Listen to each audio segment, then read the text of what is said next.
Welcome to SVG-TV News for Tuesday, March 18, 2025. I am Rochelle Batiste with the details. Prime Minister Dr. Ralph Gonsalves, who previously facilitated a peace deal between Guyana and Venezuela, is in Venezuela for talks with President Nicolas Maduro. In a news release from the Agency for Public Information, said that Prime Minister Dr. Ralph Gonsalves spoke with Guyana's President Dr. Irfan Ali on Monday, urging calm and restraint and for both parties to return to diplomacy. PM Gonsalves is advising both parties to resolve the matter so it does not lead to any conflict, recalling that after signing the Argyle Agreement, the leaders had then reiterated their commitment to Latin America and the Caribbean remaining a zone of peace. President Ali has said he will not engage in further bilateral talks with Maduro on the border controversy, as Maduro does not stick to his word and has violated the peace deal with Guyana signed in December 2023 in Argyle. Tensions between Guyana and Venezuela escalated 2 weeks ago after an incursion by a Venezuelan naval vessel in Guyana's waters. During that incursion, the military vessel sailed to the oil ships operating within Guyana's waters and questioned the captain via radio about their presence in the area, their activities, and the number of people on board. The officials aboard the Venezuelan naval vessel also falsely claimed that the oil ships were operating within Venezuelan waters. Guyana was forced to dispatch sea and aerial surveillance support, and the Guyana government alerted the international community to the threatening incident. In an address to the nation hours after the incursion was first reported, President Irfan Ali stated that the incident was a serious escalation by the Maduro government. The US, UK, CARICOM, the Commonwealth, and the OAS were quick in their condemnation of the Venezuelan government and its actions. Prime Minister Gonsalves, in a statement of his own, indicated that it is clear that the oil ships are operating within Guyana waters. However, he also said he believes tensions will remain between Guyana and Venezuela even after the International Court of Justice handed down a ruling on the case before it that was filed by Guyana. That case is seeking to confirm the validity of the 1899 settlement of the border dispute. In other local news now, we hear that inclusive education at the Fairhall Government School will be further advanced with an injection of 270,000 EC dollars from the Church of Jesus Christ of Latter-day Saints. The check, which was handed over to the Ministry of Education last Thursday, will be used to purchase educational assistive devices to support a broader capacity building project for inclusive education. Representative of the church, Cozy Stewart, emphasized the importance of including all children regardless of their disability. We believe that working to help and improve the lives of each other is very important for us. And so it's an honor, it's a privilege to participate in these type of events. The church has long been a focus, it's been the church's focus for a long time to make sure that we lift others and help where we can. And so we will continue doing that in the future a lot, and hopefully we can do many more projects in the future coming forward so we could help lift the lives and the standards of those in our community. The handing over ceremony held at the Fairhall Government School is one of 3 primary schools offering inclusive education for children with special needs. The Minister of Education, Curtis King, praised the church for its partnership, noting that more work is needed to strengthen the inclusive education project in St. Vincent and the Grenadines. Had over the years is the fact that because these students are going to these special schools, there's always associated with these schools stigma. A stigma that is negative. A stigma that impacts negatively on the students who attend these schools and even some of the teachers. So we have embarked on this program aimed at convincing everyone that we are all God's children, as was mentioned by Mr. Stewart. And all of us have the innate ability to perform once given that opportunity. So where we have students without that opportunity, our effort is to provide them with such an opportunity. Deputy Chief Education Officer and Focal Point for Inclusive Education in SVG, Joycelyn Blake Brown, said that over the years more teachers have been trained to teach students with special needs. He specifically highlighted the Fairhall Government School for its efforts since 2014, as it remains the only primary school with a high percentage intake of students with special needs. That primary school has the highest percentage of students with special educational needs. And we have been seriously staffing the schools with teachers who have the skill set and who are receiving the skill set to meet the needs of the students. We recognize very early the critical importance of professional development in the area, of ensuring that all citizens, including students with special educational needs, receive quality education. So that is why we are so grateful for this opportunity, whereby we can ensure that our students at Fairhall Government School and even at other primary and secondary school receive quality education. The Canouan Government School is still without drinking water, and the president of the St. Vincent and the Grenadines Teachers Union, Oswald Robinson, has expressed the union's growing concerns about the situation. Robinson highlighted that as of last Thursday, the school has been without drinkable water, and that staff and students have been forced to resort to using desalinated water. He is urging the authorities to take steps to address the situation. Since last week Thursday, there is no drinking water in the school. When we made a statement the last time from the Teachers Union, they erected 3 water tanks, and those water tanks, they contain desalinated water. Now the children cannot drink that desalinated water because the mineral contents, they're too high. Similarly to our teachers, we don't expect our teachers to be using that kind of water, so we ask in the Ministry of Education to ensure that there is drinking water at the Canouan Government School. And workers at the Fisheries Department within the Ministry of Agriculture, Forestry, Fisheries, Rural Transformation, Industry and Labour have been asked to stay home for the remainder of this week due to precautionary measures related to air quality concerns at the Fisheries Department building.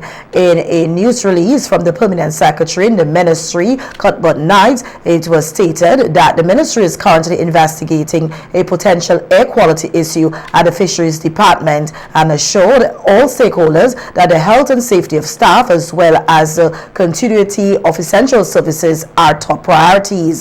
The statement further noted that as a precaution, some members of staff at the Fisheries Department have been asked to remain at home until Friday, March 21st, 2025. Senior personnel have been relocated to the main ministerial building of the Ministry of Agriculture to ensure continued operations. The matter is being addressed with urgency, and experts have been engaged to assess the situation and implement necessary solutions. The statement follows instructions from the president of the St. Vincent and Grenadines Public Service Union, the PSU, urging workers from the Fisheries Department to vacate the building due to a mole infestation. Errol Boucher, the president of the PSU, told SVG-TV News yesterday that many individuals had reportedly fallen ill and it was deemed wise for staff not to work from the affected building. Today, Boucher expressed his satisfaction with the Ministry of Fisheries response, noting that workers had been complaining about the issue for months. The PSU is pleased that the Ministry of Agriculture and Fisheries, etc., have responded speedily and is now treating the mold contamination at the Fisheries Department as an important matter to be addressed with urgency. It is also quite welcoming to hear that the health and safety of the workers is now being treated as a top priority. It must be noted, however, that this mold contamination is not new. In fact, the Fisheries Department has been contaminated with mold for a number of years. It is just that the situation has taken a turn for the worse, where workers' health being affected. Boucher also added that the Fisheries Department is not the only government building affected by mold, with several other government buildings facing similar issues. He emphasized that more needs to be done to prioritize the health and safety of workers. And we trust that that also will be addressed with some urgency. It is important that the government also recognize that the Occupational Safety and Health Act should come in force, because it is the piece of legislation that will serve to protect workers from all of these type of issues. But for seven years, since 2017, for 8 years now, that piece of legislation, Occupational Safety and Health Act, really has no teeth whatsoever, or no value to the workers in offering any protection. It is time that this Labour government really take the health and safety of workers seriously and bring that piece of legislation into force, so that we can have all of the government departments that are suffering from this mold issue be cleaned, such that workers can have a safe environment in which. The cocoa post-harvest processing and quality management workshop commenced as part of the capacity building related to multilateral environment agreements in the Africa, Caribbean and Pacific countries project. The workshop, which conclude on Wednesday, March 19, 2025, includes a combination of theory discussions, field visits, and hands-on practical sessions. The opening session was held at the Ministry of Agriculture's conference room. The workshop is being facilitated by Sarah Barrett, with Anne Darchers serving as the Plant Production and Protection Specialist, FAO Sub-Regional Office in Barbados. And basically the aim of this project, this training, is to enhance the capacity of different stakeholders, so cocoa farmers, cocoa extension officers, cocoa agro-processors, to build awareness of quality throughout the value chain. So basically from the soil up to the plant, to the beans, and then throughout the post-harvest processing, so the fermentation, the drying of the beans, and so forth. So we're really excited to be here in St. Vincent today. This has been a long journey. We have conducted several trainings across the sub-region. We did a chocolate making training in Trinidad last year. We did several production and post-harvest quality management trainings in Grenada, Dominica, St. Lucia. So we're really excited to bring this training to St. Vincent this week. The three-day workshop is expected to provide an in-depth exploration of the Vincentian cocoa industry, covering farming, processing, and sales systems. Participants are expected to revisit the biology and needs of cocoa plants, addressing misconceptions and aligning farming practices with crop requirements. Drying methods, storage best practices, and physical quality assessments, such as cut tests, and the Fine Cocoa and Chocolate Institute, the FCCI method, will also be introduced to help farmers maintain high production standards. In more local news now, we hear that Rodney Small, the newly appointed Chief Executive Officer of the Carnival Development Corporation, the CDC, has outlined several key ideas for the future of Vincy Mass. Speaking during an interview with NBC Radio this morning, Small emphasized the importance of enhancing the festival's online visibility and creating a more transparent and inclusive atmosphere. Small revealed that meetings have already begun in preparation for the organization of Vincy Mass 2025. One of the main objectives moving forward, according to Small, is the preservation of the festival's cultural heritage, ensuring that the tradition remains intact while evolving to meet the needs of modern audiences. My key priority, and I know from having conversation with the board of directors and the staff, is that we want to look at one, preservation, right, which is very, very critical, and being able to preserve our cultural identity when it comes to Carnival, when it comes to Vincy Mass. Secondly, collaboration, I mean, there has to be a collective effort for us to push Vincy Mas and the Carnival product forward. And globally, I mean, a lot of persons have been reaching out, and one of the things that I always remind persons is that I cannot do it alone. I mean, I would never be able to do it alone, and I'm not saying to anybody that things are going to happen overnight. It's a process, right? The creative industries it's very dynamic. It evolves as you go along daily. So preservation, collaboration, and of course sustainability. When we speak sustainability, we mean directly the components. I mean the pan, calypso, and mass being able for them to stand on their own and be able to look at their product outside of Vincy Mas, outside of June, July, and something that we as Vincentian can embrace even after Carnival is done, and even going into the pre-season where they start preparing. In addition, Small stated that meetings are planned with various stakeholders of the carnival, including organizers, artists, and community members, to better address the challenges currently facing the festival. He stressed the importance of collaboration and open communication to identify solutions that will strengthen the festival and benefit all involved. From my end, of course, passing it through the board of directors, because of course I have to report to the board of directors.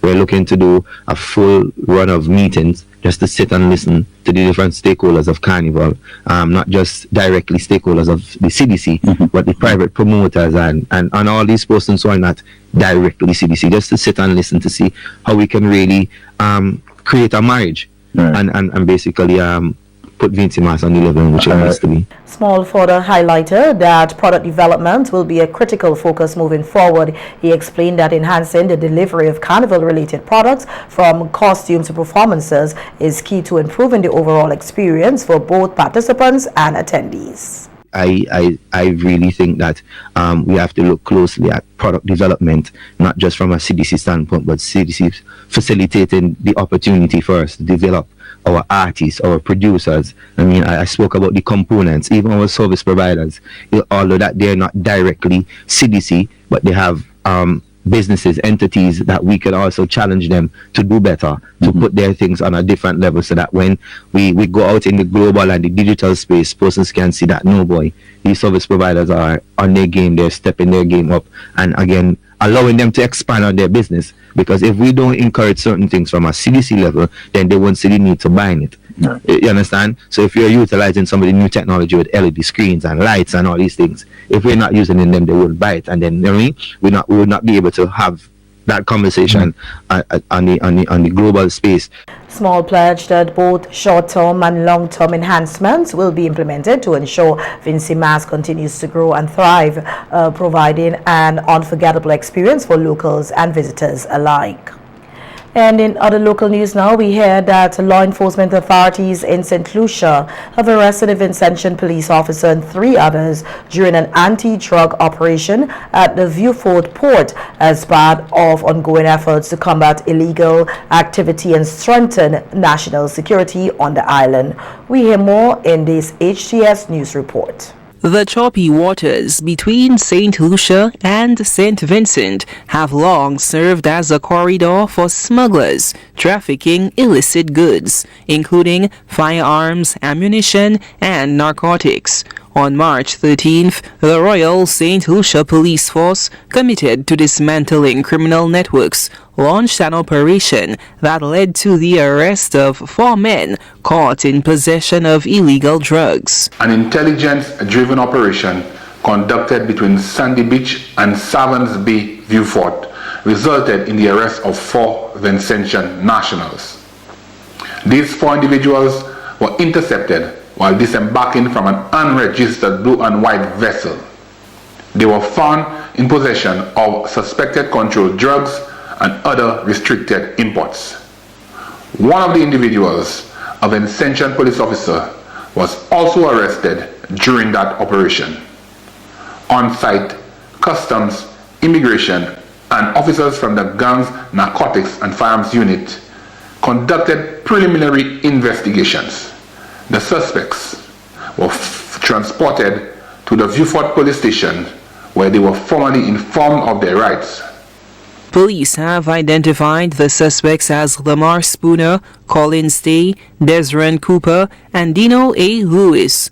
All have been formally charged with possession of controlled drugs, cannabis, and possession with intent to supply. Inspector Siobhan Matthew, head of the gang's narcotics and firearms unit, confirmed that immigration authorities are investigating possible violations, including unauthorized entry and suspected prohibited immigrant status. Restricted imports which were on the vessel were confiscated by the Customs and Excise Department. These items included marine products and illegally imported goods. The Customs and Immigration officials continue to assess additional charges, including improper importation and unlawful entry. All defendants were remanded in custody on the drug charges and are scheduled to reappear before the 2nd District Court on March 20th, 2025. And the Royal St. Vincent and the Grenadines Police Force cells in an ongoing operation to curb the spread of illegal firearms across St. Vincent and the Grenadines. Officers from the narcotics unit have successfully arrested and charged Sherma King, a 24-year-old laborer from Edinburgh.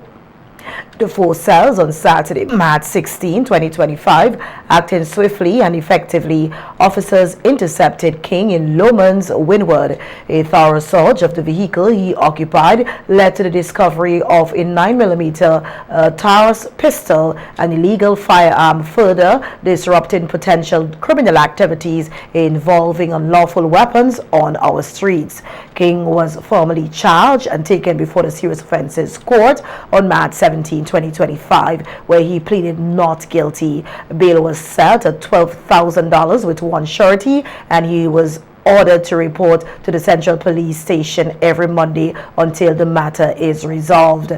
The Royal St. Vincent and Grenadines Police Force says the arrest exemplifies the vigilance and capability of officers who daily confront and mitigate threats posed by illegal firearms. The SVG-PF says it remains steadfast in its efforts to combat the proliferation of illegal firearms and enhance public safety. Members of the public are encouraged to continue providing information that assists in these crucial operations.